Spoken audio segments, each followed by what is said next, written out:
Në pjesë të ndryshme të botës ka ishuj që bien ndesh me idenë që zakonisht mbahet rreth tyre. Disa nuk janë parajsa tropikale apo vende turistike, por më tepër vende për fenomene të çuditshme natyrore, histori të habitshme njerëzore ose peizazhe të formuara në mënyra të pazakonta.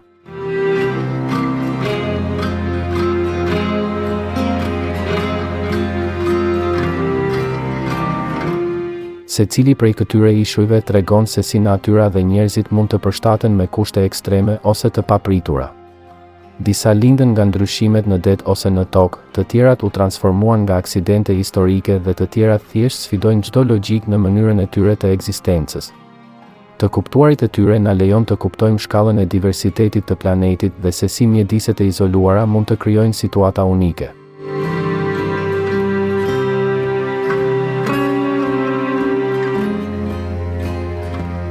Gjatë gjithë këtij turi, do të eksplorojmë ishuj ku jeta, gjeografia dhe historia kanë ndjekur rrugë të ndryshme nga zakonisht. Çfarë i bën këto ishuj kaq të ndryshëm dhe çfarë sekretesh mbart secili prej tyre? Mirë se vini në Mundare. Le të fillojmë.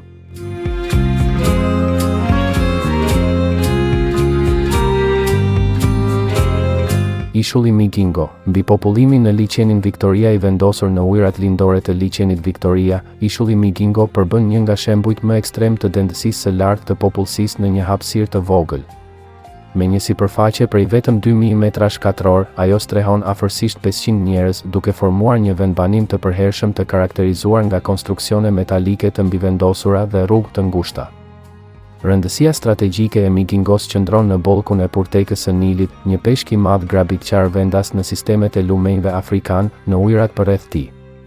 Ky burim, me vlerë të madhe tregtare si në nivel lokal ashtu edhe ndërkombëtar, motivoi vendosjen progresive të peshkatarëve, kryesisht nga Kenia dhe Uganda, të cilët e pushtuan ishullin me banesa të improvisuara dhe zhvilluan një ekonomi të bazuar ekskluzivisht në peshkim. Kushtet e jetesës në Migingo janë të pasigurta. Ishullit i mungojnë sistemet e kanalizimeve, shpërndarja e ujit të pijshëm dhe shërbimet e përhershme mjekësore. Energjia elektrike vjen kryesisht nga gjenerator individual. Infrastruktura minimale në dispozicion përfshin dyqane të vogla, punishte riparimi rrjeti, stacione policie të 2 fishta, një kenjane dhe një ugandase, dhe akomodime bazë për vizitor të përkohshëm. Që nga mesi i viteve 2000, ishulli ka qenë subjekt i një mosmarrëveshjeje territoriale midis Kenias dhe Ugandës. Të dy kombet pretendojnë sovranitet mbi territorin, gjë që ka çuar në bashkëjetesën e forcave policore nga të dy kombësitë në një zonë të vogël, mes një klime tensioni diplomatik latent. Ekonomia e Migingos sillet ekskluzivisht rreth peshkimit. Kapja dhe tregtimi i përditshëm i Purtekës së Nilit mbështet komunitetin dhe gjeneron një dinamik të vazhdueshme aktiviteti. Tregtia kryhet në vet ishullin ose me transport drejt tregjeve më të mëdha të kontinentit. Ndikimi mjedisor i vendbanimit në ekosistemin e liçenit është i dukshëm. Peshkimi i tepërt kërcënon qëndrueshmërinë e specieve lokale dhe menaxhimi i papërshtatshëm i mbeturinave ndot ujërat përreth. Këto çështje kanë tërhequr vëmendjen e organizatave mjedisore, megjithse përpjekjet për ruajtjen e tyre pengohen nga mungesa e një rezolute formale për sovranitetin.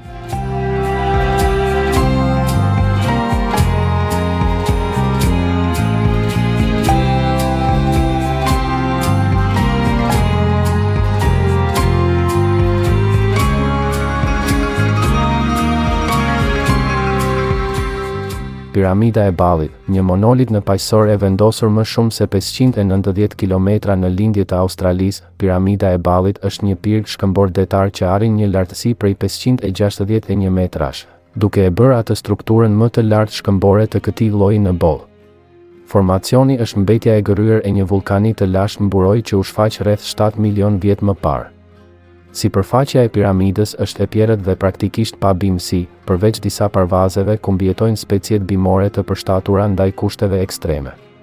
Ekspeditat njerëzore në majën e saj kanë qenë të pakta për shkak të vështirësive teknike dhe kushteve të pafavorshme të motit që mbizotërojnë në paqësorin e hapur. Zbulimi më i rëndësishëm ndodhi në vitin 2001, kur studiuesit gjetën një popullat mbijetuese të insektit gjigant shkopinjsh, një specie që konsiderohet e zhdukur. Kjo koloni, e vendosur në një shkure të izoluar, nxiti programe konservimi të përqendruara në mbarështimin në robëri dhe rikthimin përfundimtar në habitatin e saj origjinal, ishullin Lord Howe. Nga një perspektivë gjeologjike, piramida e Ballit ofron një studim rasti në proceset e formimit, degradimit dhe erozionit të strukturave vulkanike oqeanike. Për më tepër, mjedisi i këtij detar, i formuar nga shkëmbinjt koralor në bazën e tij, mbështet një biodiversitet të jashtëzakonshëm peshish dhe koralesh. Qasja në piramidë është e kufizuar për të mbrojtur ekosistemin e saj të brisht dhe për të siguruar sigurinë e vizitorëve. Është pjesë e parkut detar të ishullit Lord Howe dhe është nën rregullore të rrepta mjedisore.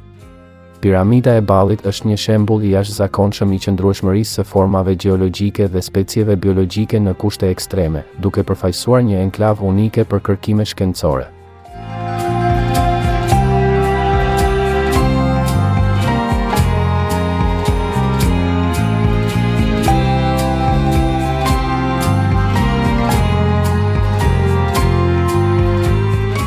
Ishulli i Krishtlindjeve. Migrimi i gafores së kuqe. Ishulli i Krishtlindjeve, i vendosur në Oqeanin Indian 1.400 km larg Bregdetit australian, është vendi i një migrimi masiv të kafshëve të udhëhequr nga gaforia e kuqe, Getarcoidea natalis.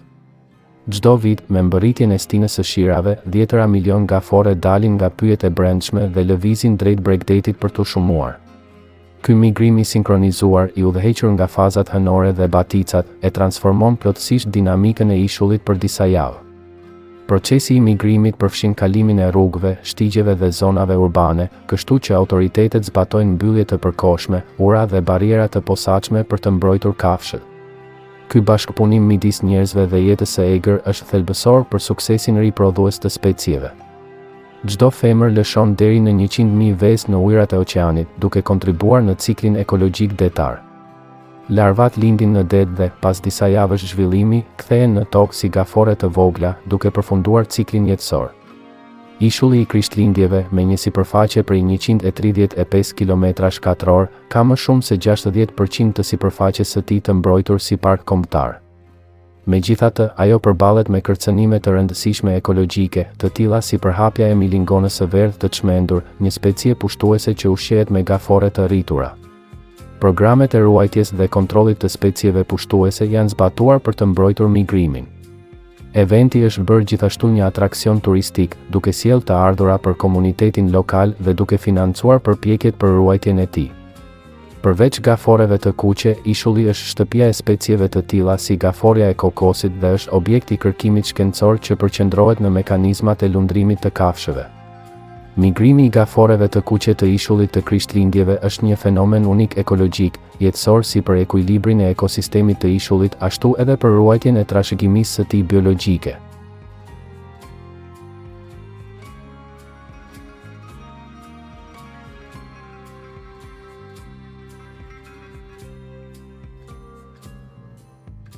Syri, ishulli rrotullues i Argjentinës në deltën e Paranës, një rajon me ligatina dhe kanale të vendosura në provincën e Buenos Aires, Argjentinë, shtrihet një formacion gjeografik i pazakont i njohur si El Hoyo. Është një ishull me një formë rrethore pothuajse të përsosur që rrotullohet rreth boshtit të vet brenda një lagune gjithashtu rrethore. Ky fenomen, i regjistruar duke përdorur imazhe satelitore që nga viti 2003, ka ngjallur interesin e shkencëtarëve dhe publikut të gjerë për shkak të veçantisë së tij. Ishulli ka një diametër prej afërsisht 120 metrash dhe lëviz brenda një kanali uji që e rrethon plotësisht. Pamjet arkivore zbulojnë se syri ka ndryshuar vazhdimisht pozicion gjatë viteve, megjithse e ruan formën e tij të rregull. Kjo dinamik ka dhënë shkas për hipoteza të ndryshme rreth origjinës dhe funksionimit të saj, duke përfshirë teoritë natyrore dhe shpjegime alternative më spekulative. Nga një këndvështrim gjeomorfologjik, El Hoyo mund të shpjegohet nga veprimi i kombinuar i rrymave të ujit nëntoksor, sedimentimit dhe erozionit diferencial. Është propozuar që një rrjedhë konstante e ujit, kur ndikon në mënyrë asimetrike në bazën e ishullit lundrues, gjeneron një lëvizje rrotulluese graduale. Ky fenomen do të ishte i ngjashëm me atë që shkakton rrotullimin e disjeve të akullit në lumenjt me ujë të ftohtë, ku rryma gërryen skajet e pllakave të akullit, duke u dhënë atyre një formë dhe lëvizje rrethore.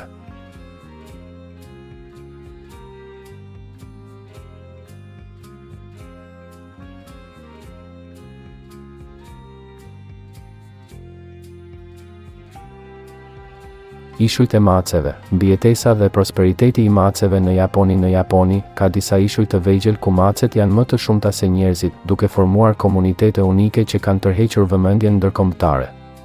Midis tyre janë Aoshima në prefekturën Ehime dhe Tashiroima në prefekturën Miyagi. Këto ishuj, të njohur si Nekoshima ose ishujt e maceve, përfaqësojnë shembuj unik se si marrëdhënia midis njerëzve dhe kafshëve mund të formsojë dinamikën sociale dhe ekonomike të një mjedisi të izoluar. Origjina e popullatave të maceve në këto ishuj daton që nga mesi i shekullit të 20. Në komunitetet e dedikuara kryesisht për peshkim, macet u futën për të kontrolluar infektimin e minjve që kërcënonin anijet dhe furnizimet me mëndafsh të përdorur për të bërë rrjeta peshkimi. Mungesa e grabitqarëve natyror, së bashku me zakonin vendas të ushqyerjes së kafshëve, lejoi që popullatat e maceve të rriteshin në mënyrë eksponenciale. Ndërsa aktivitetet tradicionale të peshkimit ranë për shkak të ndryshimeve ekonomike dhe demografike, ishujt përjetuan një eksod njerëzor. Shumë të rinj migruan në qytete më të mëdha në kërkim të mundësive më të mira pune, duke lënë pas komunitete që po plaken dhe po tkuren. Macet, nga ana tjetër, vazhduan të shumoheshin, duke mbushur boshllëkun e lënë nga paksimi i popullsisë njerëzore. Aktualisht, në ishuj si Aoshima, macet vlerësohet se janë më të shumta në numër se njerëzit në raportin 6:1. Jeta e përditshme sillet rreth pranisë së maceve. Skelat, rrugët dhe shtëpitë e braktisura janë të banuara nga koloni macesh me ngjyra dhe madhësi të ndryshme. Edhe pse nuk ka një program formal për menaxhimin e popullatës së kafshëve në të gjitha ishujt, banorët dhe vullnetarët e rastit ushqejnë dhe ofrojnë kujdes bazë për kafshët. Mbijetesa e maceve është e lidhur ngushtë me marrëdhënien kulturore që banorët e ishullit mbajnë me to në traditën japoneze. Macet konsiderohen si sjellëse të fatit të mirë dhe prosperitetit. Ky besim ka përforcuar kujdesin e komunitetit për macet, veçanërisht në kohët kur burimet e tjera të mirëqenies ekonomike ishin të pakta. Me kalimin e kohës, karakteri unik i ishujve ca tërhoqi vëmendjen e turistëve dhe medias. Ardhja e vizitorëve, fillimisht spontane, është bërë një burim i rëndësishëm të ardhurash. Shërbimet e transportit detar, dyqanet e vogla të suvenireve, kafenet tematike dhe akomodimet rustike janë krijuar për t'u përshtatur atyre që kërkojnë përvojën e të jetuarit me macet në një mjedis natyror. Rritja e turizmit ka sjellë sfida të reja. Menaxhimi i mbeturinave, kontrolli i sëmundjeve të maceve dhe ruajtja e ekuilibrit ekologjik u bën shqetësime prioritare. Në disa ishuj janë zbatuar programe sterilizimi për të kontrolluar rritjen e popullatës së maceve pa ju drejtuar reduktimeve drastike të numrit. U vendosën gjithashtu kode sjelljeje për vizitorët, duke nxitur ndërveprimin me respekt me kafshët dhe mjedisin. Ishujt përballen gjithashtu me cenueshmëri të natyrshme ndaj ndryshimeve klimatike dhe rreziqeve natyrore. Në vitin 2011, tërmeti dhe tsunami i Thokus e prekën rënd Tashiroimën, megjithse ishulli u rimëkëm gradualisht fal përpjekjeve të përbashkëta të banorëve dhe organizatave mbështetëse. Rindërtimi përfshinte masa mbrojtëse për macet, të njohura si një pjesë integrale e trashëgimisë së gjallë të komunitetit.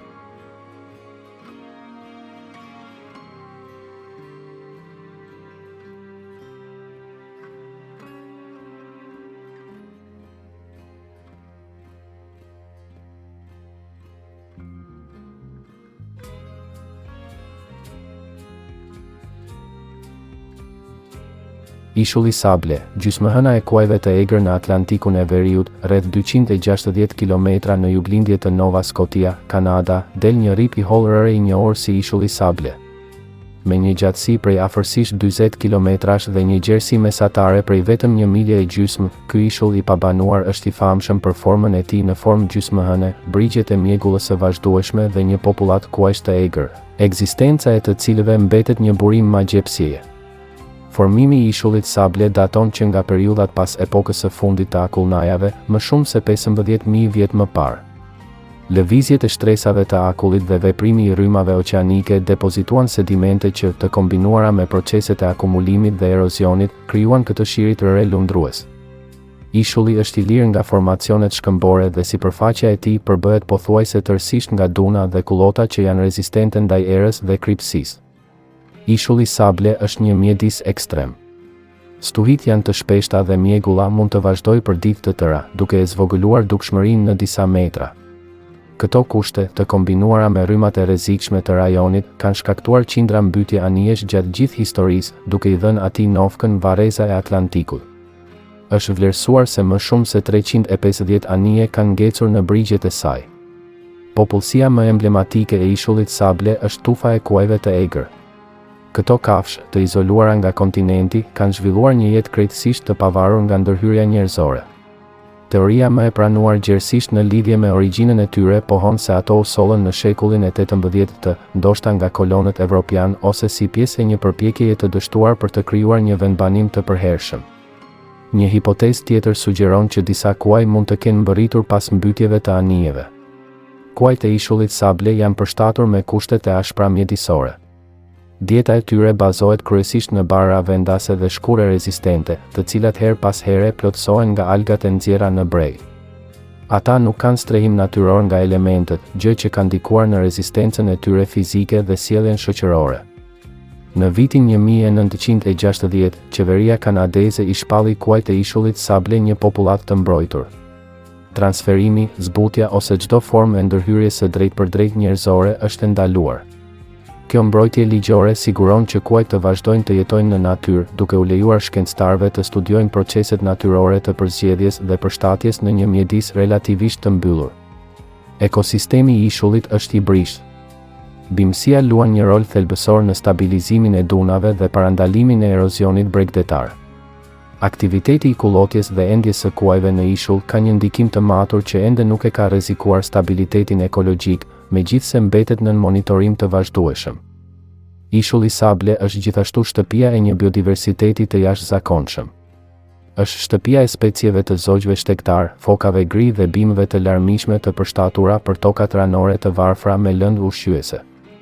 Një pjesë e zonës është përcaktuar si rezervë natyrore e menaxhuar nga Parks Canada, e cila kufizon aksesin dhe aktivitetet njerëzore për qëllime shkencore dhe konservimi. Qasja në ishull është e rregulluar rreptësisht. Vetëm studiuesit e autorizuar, personeli i parkut kombëtar dhe disa ekspedita specifike lejohen të zbarkojnë, me kusht që të kenë autorizim nga qeveria. Nuk ka infrastrukturë turistike ose shërbime publike të përhershme, duke ruajtur kështu karakterin e pandryshuar të mjedisit. Pavarësisht izolimit të tij, ishulli Sable zë një vend unik në imagjinatën kanadeze. Ka qenë subjekt i kërkimeve biologjike, dokumentarëve dhe prodhimeve letrare. Imazhi i kuajve të egër që vrapojnë nëpër duna në një qiell me re përfaqëson një nga kartolinat natyrore më sugjestive të Atlantikut të Veriut. Ekzistenca e vazhdueshme e ishullit Sable dhe e jetës së tij të egër vendase varet nga stabiliteti i mjedisit të tij natyror. Ndryshimi i klimës, rritja e nivelit të detit dhe ndryshimet në rrymat oqeanike paraqesin kërcënime të mundshme afatgjata.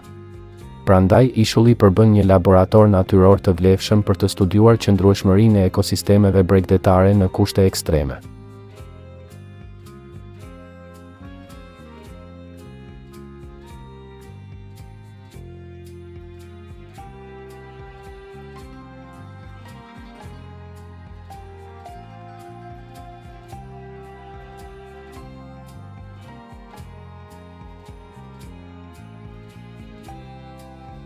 Toka e 7 ngjyrave, një fenomen gjeologjik në Mauritius në jugperëndim të Mauritiusit, në rajonin Chamarel, shtrihet një shtrirje dunash që, në shikim të parë, shfaq një spektakël natyror me ngjyra intensive dhe të larmishme. I njohur si toka e 7 ngjyrave, ky formacion gjeologjik përfaqëson një nga fenomenet më unike në planet për shkak të kombinimit të tij unik të nuancave të kuqe, kafe, vjollc, blu, jeshile, të verdhë dhe portokalli. Origjina e këtij modeli ngjyrash qëndron në të kaluarën vulkanike të Mauritiusit. Për afërsisht 2 milion vjet më parë, shpërthimet vulkanike depozituan sasi të mëdha lavash bazaltike në sipërfaqe. Me kalimin e kohës, ekspozimi ndaj klimës tropikale dhe proceseve të motit shkaktuan dekompozimin e bazaltit në minerale argjilore. Mineralet kryesore përgjegjëse për ngjyrat janë oksidet e hekurit dhe aluminit. Oksidi i hekurit prodhon nuanca të kuqe dhe kafe, ndërsa oksidi i aluminit prodhon nuanca kaltërosh dhe vjollc. Ndarja natyrale e këtyre mineraleve, për shkak të ndryshimeve në dendësi dhe granulometri, gjeneron breza ngjyrash të përcaktuara mirë që vazhdojnë edhe pas shirave të rrëmbyeshëm. Një tipar i dukshëm i tokës me 7 ngjyra është aftësia e saj për të shmangur përzierjen e ngjyrave. Edhe pse dunat përbëhen nga toka të lirshme, secila hije tenton të mbetet e ndarë nga të tjera.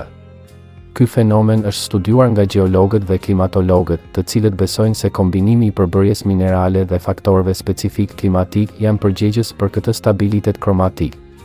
Sipërfaqja e tokës me 7 ngjyra nuk është e madhe, duke mbuluar rreth 7500 metra katror. Pavarësisht madhësisë së saj të vogël, ajo është bërë një nga atraksionet kryesore turistike të Mauritiusit.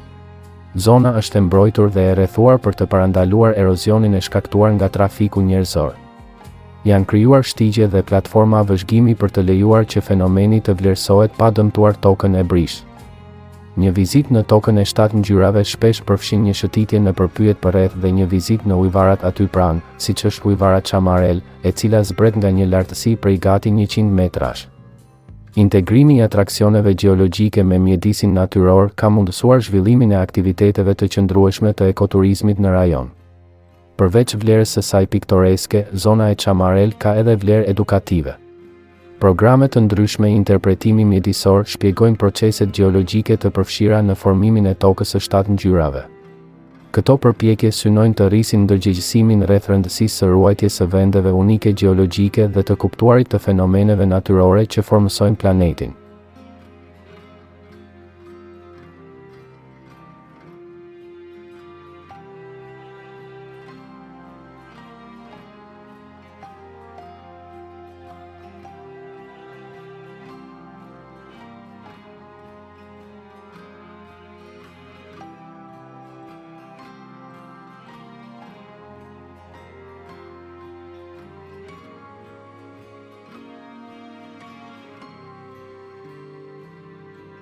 Ishulli Gajola, hija e mallkimit në Itali pranë brigjeve të Napolit, në detin Tiren, shtrihen 2 ishuj të vegjël shkëmbor të lidhur nga një urë e hollë guri.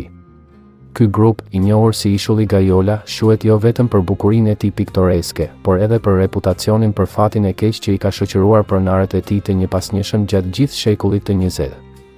Ishulli kryesor është shtëpia e një vile në stilin klasik të ndërtuar në shekullin e 19 të.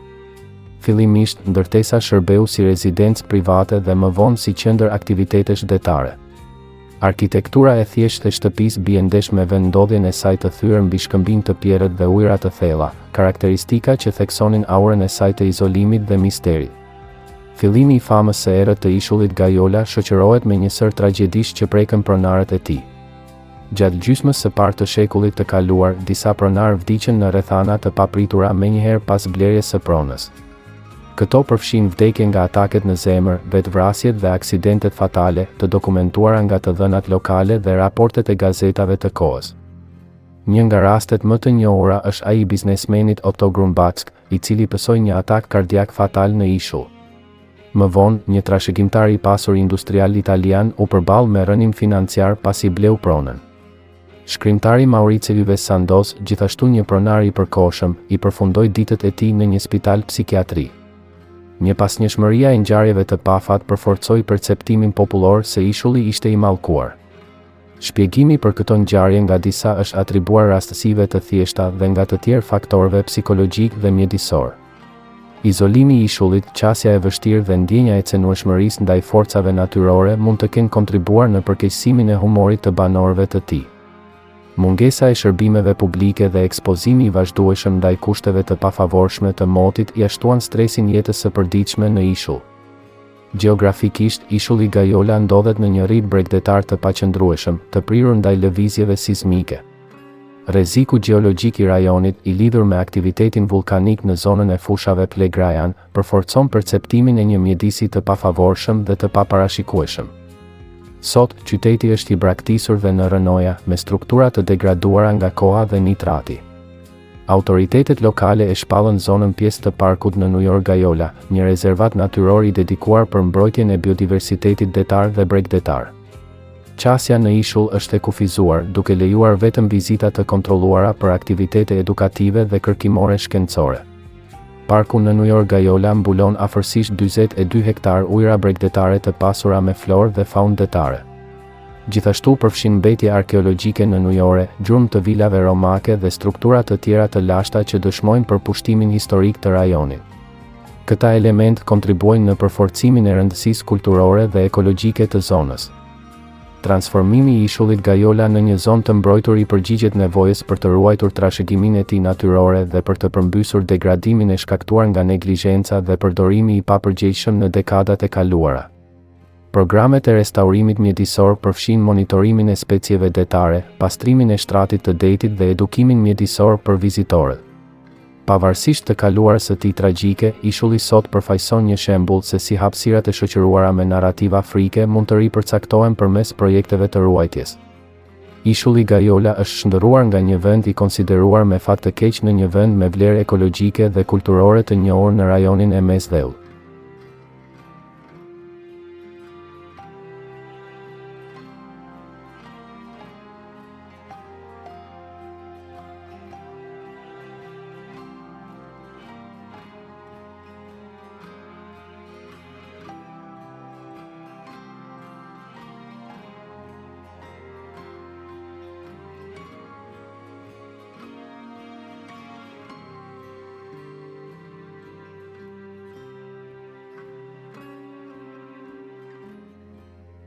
Vulkani Taal, liçeni brenda liçenit në arkipelagun Filipinas, rreth 50 kilometra në jug të Manilës, ndodhet vulkani Taal, një nga strukturat gjeologjike më komplekse dhe unike në planet.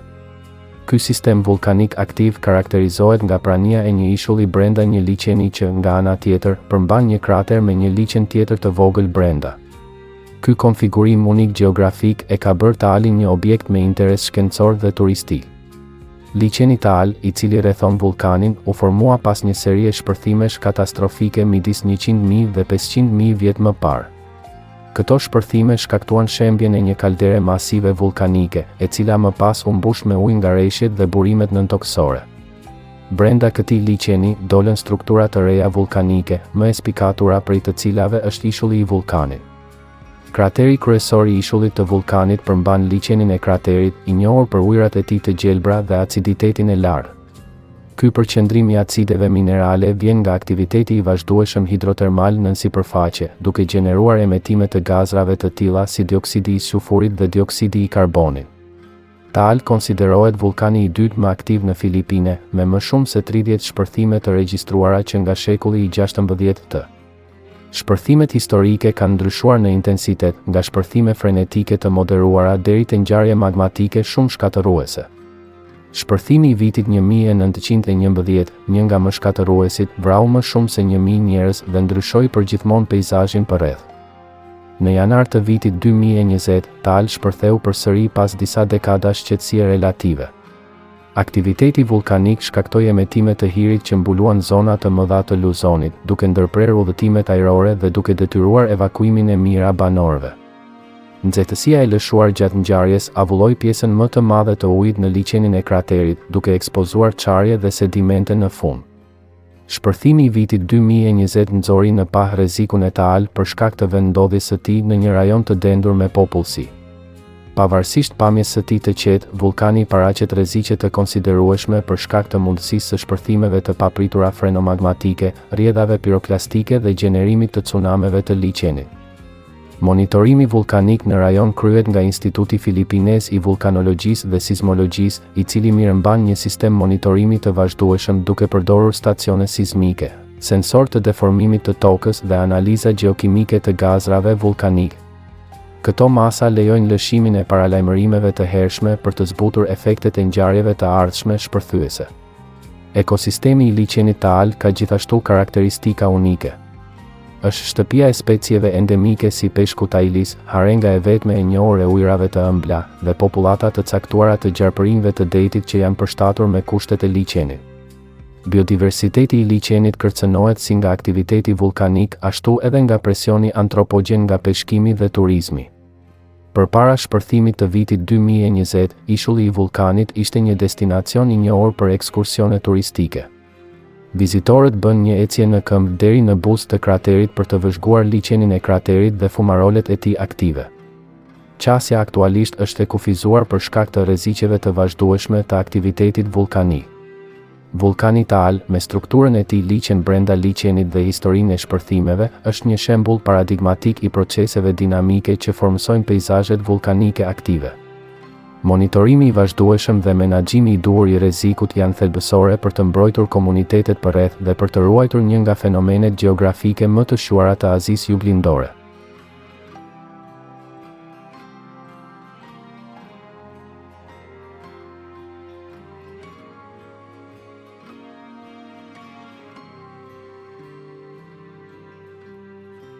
Ishujt lundrues të Maldiveve. Trashëgimia e atoleve të koraleve arkipelagu i Maldiveve, i vendosur në Oqeanin Indian, është i njohur për ujërat e tij bruz dhe plazhet me rërë të bardhë. Megjithatë, tipari më unik i këtyre ishujve është origjina e tyre gjeologjike. Në shikim të parë, shumë nga ishujt e vegjël duket sikur notojnë mbi det, një efekt optik që rrjedh nga formimi i tyre nga atolet koralore. Maldivet përbëhen nga 26 atole natyrore që grupojnë së bashku më shumë se 1200 ishuj. Shumica e këtyre masave toksore u shfaqen si rezultat i aktivitetit vulkanik në New York. Për afërsisht 60 milion vjet më parë, lëvizjet tektonike shkaktuan shfaqjen e vulkaneve që, kur shpërthenin, ngriheshin mbi sipërfaqen e oqeanit. Me kalimin e kohës, këto vulkane u shuan dhe filluan të fundosen për shkak të ftojes së korres oqeanike. Gjatë këtij procesi, kolonitë e koraleve u vendosën në anët e tij të zhytura. Shkëmbinjt koralor u rritën vertikalisht duke kompensuar fundosjen vulkanike dhe duke formuar struktura rrethore ose gjysmë eliptike të quajtura atole. Çdo ishull në Maldive është në thelb pjesa e dalë e një gumë koralore. Akumulimi i fragmenteve të koraleve, rërës dhe sedimenteve të tjera detare i dha jetë sipërfaqeve të sotme të tokës. Kjo dinamik shpjegon pse ishujt kanë një lartësi mesatare prej vetëm 1 ose 2 metrash mbi nivelin e detit, duke theksuar ndjesinë vizuale se ata po vlundrojnë mbi ujë. Nga një këndvështrim ekologjik, atolet maldiviane përfaqësojnë ekosisteme shumë produktive. Shkëmbinjt koralor mbështesin një pasuri të biodiversitetit detar, duke përfshirë peshq, molusqe, krustace dhe lloje breshkash deti. Marrëdhënia midis koraleve dhe ishujve është jetësore. Shkëmbinjt në New York mbrojnë brigjet nga erozioni dhe veprojnë si bariera natyrore kundër valëve të stuhive. Ekuilibri i brisht midis shkëmbinjve në New York dhe ishujve kërcënohet nga disa faktorë. Ndryshimi i klimës ka shkaktuar rritje të niveleve të detit dhe rritje të temperaturave të oqeanit, faktorë që çojnë në zbardhjen e koraleve.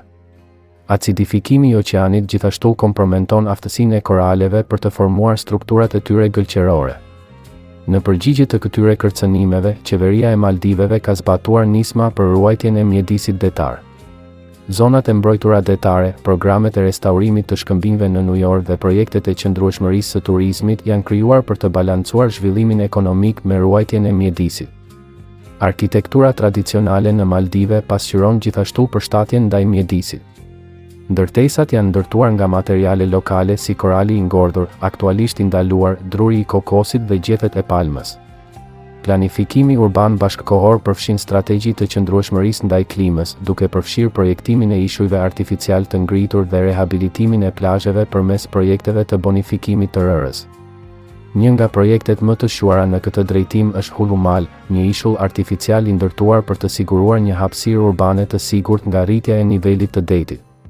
Edhe pse ato nuk e përsërisin efektin optik lundrues të ishujve natyror, këto iniciativa përfaqësojnë përpjekje për t'u përshtatur me sfidat e ardhshme.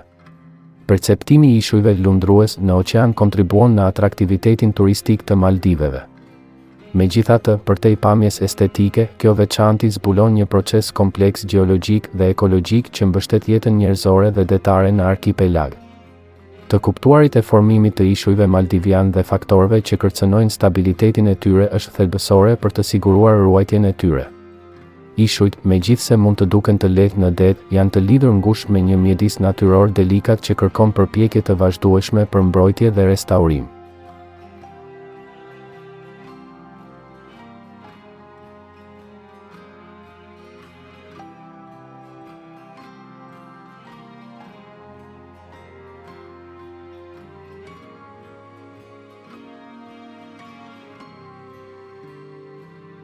Ishulli Monuriki, ikona e humbur e Fijit në perëndim të ishullit kryesor të Viti Levu në arkipelagun e Fijit shtrihet Monuriki, një masë e vogël toksore e rrethuar nga shkëmbinj koralor dhe ujëra të thella ngjyrë bruz. Edhe pse i pabanuar, Monuriki fitoi famë ndërkombëtare pasi u përdor si vendi kryesor për xhirimin e filmit të vitit 2000 Cast A me protagonist Tom Hanks. Monuriki i përket grupit të ishujve Mamanuca dhe mbulon një sipërfaqe prej afërsisht 0,4 km². Ishulli është i përbërë nga formacione të lashta vulkanike dhe ka një topografi të çrregullt të karakterizuar nga plazhe me rërë të bardhë, shpatë shkëmbore dhe bimësi të dendur që përfshin specie endemike. Pavarësisht madhësisë së vogël, Monuriki është shtëpia e një biodiversiteti të jashtëzakonshëm. Ishulli është habitati natyror i iguanës me kresh të Fijit, një specie në zhdukje. Prania e kësaj specie ka nxitur nisma për ruajtjen e natyrës që synojnë kontrollin e futjes së specieve pushtuese, siç janë mindë dhe dhitë, të cilat ndikojnë negativisht në ekosistemin e ishullit. Xhirimet e filmit Cast A gjeneruan një rritje të ndjeshme të interesit turistik në Monuriki dhe ishujt përreth. Turet e organizuara u lejojnë vizitorëve të vizitojnë ishullin, të bëjnë zhytje me maskë në shkëmbing në ujor aty pranë dhe të vizitojnë vendet e prodhimit të filmave. Pavarësisht atraksionit turistik, autoritetet lokale kanë zbatuar masa për të kufizuar ndikimin mjedisor të vizitave. Monuriki nuk ka infrastrukturë të përhershme. Nuk ka ndërtesa, rrugë apo objekte shërbimi, gjë që kontribuon në ruajtjen e gjendjes së saj natyrore. Vizitat janë të shkurtra dhe rregullohen sipas programeve të turizmit të qëndrueshëm që përfshin edukimin mjedisor mbi rëndësinë e ruajtjes së ekosistemeve të ishullit. Ishulli është pjesë e zonës së konservimit Mamanuca, një përpjekje e përbashkët e komuniteteve lokale, organizatave jo qeveritare dhe qeverisë fijane. Këto programe synojnë të rivendosin habitatet e degraduara, të rifutin speciet vendase dhe të zhdukin speciet pushtuese, duke forcuar qëndrueshmërinë e ekosistemit përballë ndryshimeve klimatike. Mjedisi detar përreth Monurikit është po aq i rëndësishëm. Shkëmbinjt koralor ngjitur janë shtëpia e një larmie të gjerë peshish, jo vertebrorësh dhe speciesh koralesh. Këto ekosisteme koralesh luajnë role kritike në mbrojtjen bregdetare, prodhimin e peshkimit dhe mirëmbajtjen e biodiversitetit detar rajonal. Nga pikpamja gjeologjike, Monuriki është një shembull i ishujve të vegjël vulkanik që dolën në paqësorin jugor si rezultat i aktivitetit tektonik në pllakën indo-australiane.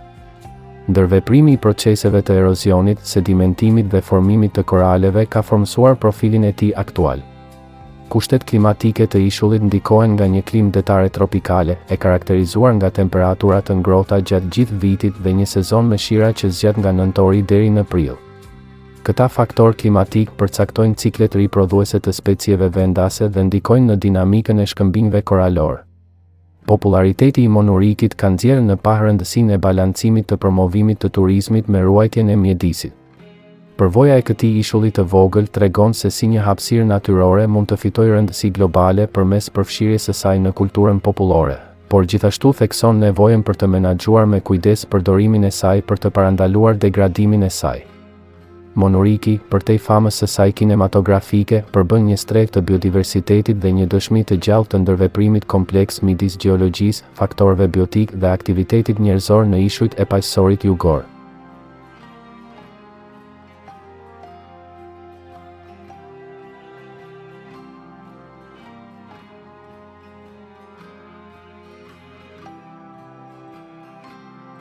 Ishulli i Runit, trashëgimia radioaktive e paqësorit në atollin e Netak, pjesë e ishujve Marshall në Oqeanin Paqësor, shtrihet ishulli i Runit, një copë e vogël toke që sot strehon një nga strukturat më të diskutueshme të trashëgimisë bërthamore të shekullit të 20, kupolën e Runit. Kjo kupol betoni, e njohur edhe si varri, përmban mbetje radioaktive nga testet bërthamore të kryera nga Shtetet e Bashkuara midis viteve 1946 dhe 1958. Gjatë asaj periudhe, atolli e Netak ishte një nga vendet kryesore të testimit për zhvillimin e armëve bërthamore.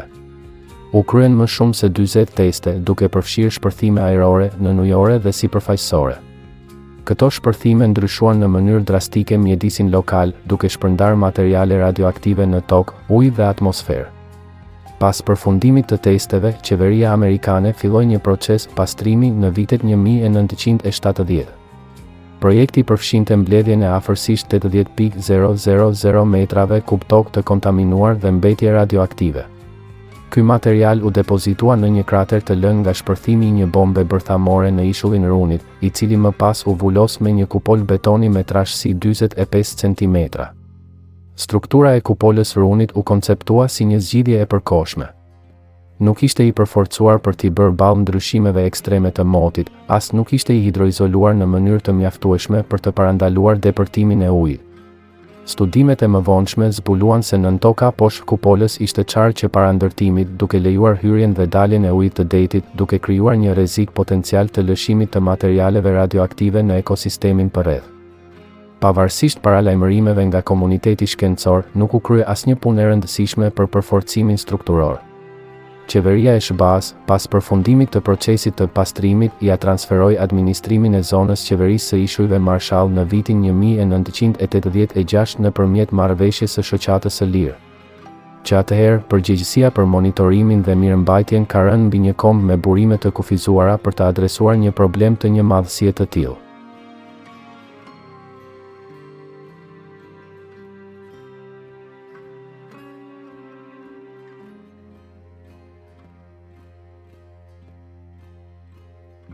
Piramida e Ballit, sekretet e një kulle deti në Oqeanin Paqësor, rreth 600 kilometra në lindje të Australisë, ngrihet Piramida e Ballit, një strukturë shkëmbore që del pa pritur nga deti.